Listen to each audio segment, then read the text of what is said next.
Hello বন্ধুরা, আপনারা সবাই কেমন আছেন? আশা করি আপনারা সবাই ভালো আছেন। বন্ধু, আমি এখানে 1.5 কিলো খাসির মাংস নিয়েছি। দেখুন আমি খাসির মাংসের পিসটা কীভাবে নিয়েছি। আজ আমি খাসির মাংস রান্না করে তোমাদের দেখাবো। তা পিসগুলো আমি এভাবে করে নিয়েছি। এবার আমি জল দিয়ে ভালো করে ধুয়ে নেব। দেখুন আমার জল দেওয়া হয়ে গেছে। আমি হাতে করে ভালো করে মাংসটা ধুয়ে নেব। আর মাংসটা আমি এবার একটু কষা কষা করে বা গ্রেভি গ্রেভি করে বানাবো। এটা রুটি, পরোটা, গরম ভাত তুমি যার সঙ্গে তার সঙ্গে খেতে পারবে। প্লিজ বন্ধুরা ভিডিওটা দেখো আর সাবস্ক্রাইব করে দিও। এবার মাংসটা আমার ধোয়া হয়ে গেছে। দেখুন আমি এভাবে ধুয়ে নিয়েছি। আমি দুবার তিনবার করে ধুয়ে নিয়েছি, কিন্তু একবারই দেখালাম। আমার মাংসটা ধোয়া হয়ে গেছে। আর ওর জন্য একটা পেস্ট বানাতে হবে। তার আগে এর ভিতরে আমি আলু দিয়ে দেব। আলুটা আমি দুটো আলু নিয়েছি। এটা 4 টুকরো করে 8 টুকরো হয়েছে। এবার একটা পাত্রের মধ্যে আমি মাংসটা দিয়ে দিলাম। দিয়ে ওর ভিতরে এটা আমি ম্যারিনেট করে নেব। এভাবে রান্না করলে খুব ভালো লাগবে। তো প্রথমে ম্যারিনেট করার জন্য আমি প্রথমে দিয়ে দিলাম লবণ,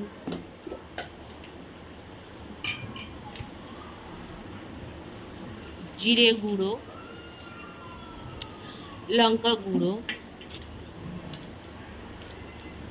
ধনিয়া গুঁড়ো, পরিমাণ মতো টক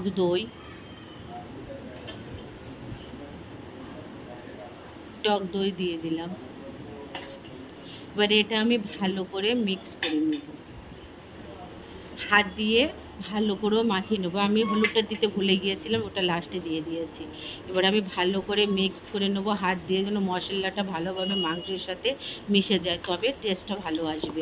এটা মাখানোর আমি 1 থেকে 2 ঘন্টা ফ্রিজারে রাখলেও রাখতে পারবে, বা আমি তো বাইরে রেখেছিলাম 1-1.5 ঘন্টার জন্য। তোমরা ফ্রিজে রাখলে রাখতে পারো।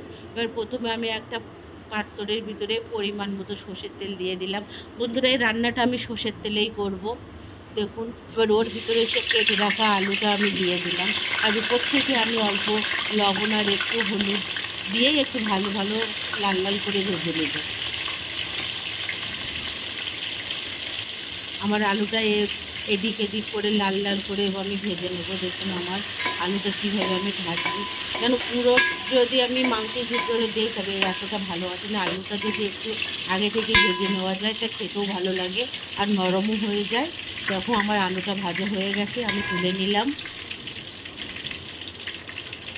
এবার ওই ফোড়নের ভিতরে আমি দিয়ে দেবো গরম মশলা আর 2টো শুকনো লঙ্কা। এটাও হয়ে গেছে। এবার আমি পেঁয়াজ কুচি দিয়ে দেবো।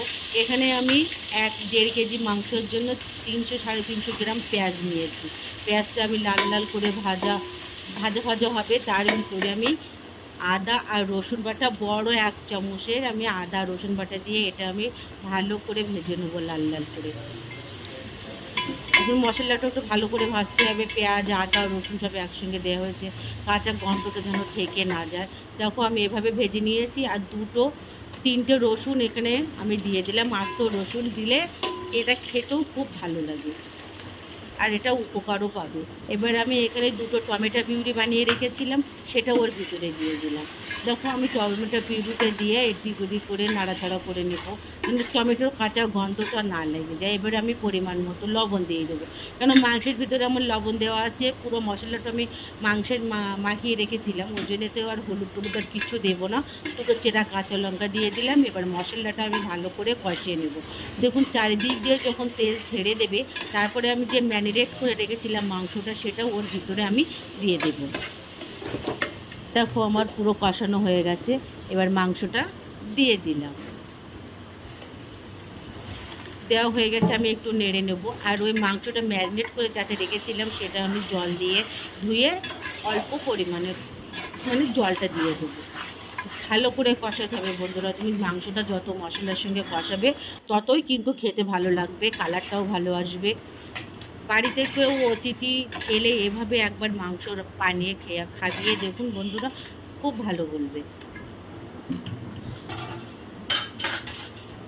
এবার আমি জলটা দিয়ে দেব।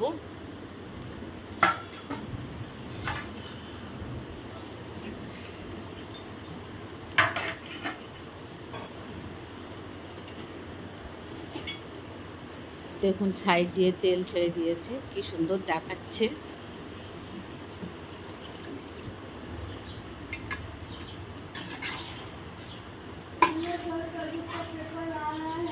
এবার আমি আবার একটু খুন্তি দিয়ে ভালো করে নেড়ে চেড়ে নেব। দেখুন আমি এভাবে কষিয়ে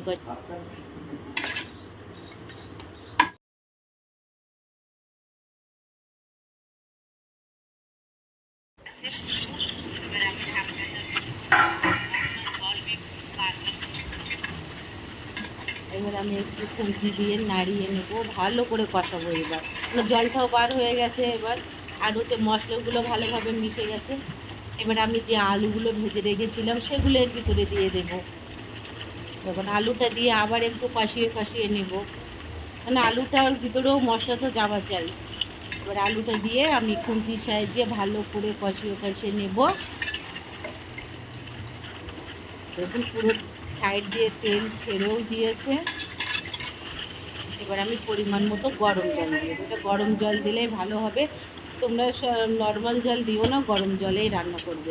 দেখুন কত সুন্দর লাগছে, ফুটছে, কালারটাও কত ভালো এসেছে। এবার উপর দিয়ে আমি একটু ধনে পাতা ছড়িয়ে দিলাম আর গরম মশলার গুঁড়ো দিয়ে দেবো। এই গরম মশলাটা দিয়ে দিলাম। এবার আমি একটা ঢাকনা দিয়ে 20 মিনিট মতো অপেক্ষা করবো, কারণ ওটা তো সিদ্ধ হওয়া দরকার। হাফ সিদ্ধ তো হয়ে গেছে, এবার পরে সিদ্ধ করে গেছে। দেখুন কী সুন্দর দেখাচ্ছে। এবার আমি নামিয়ে সার্ভ করবো গরম ভাতের সঙ্গে।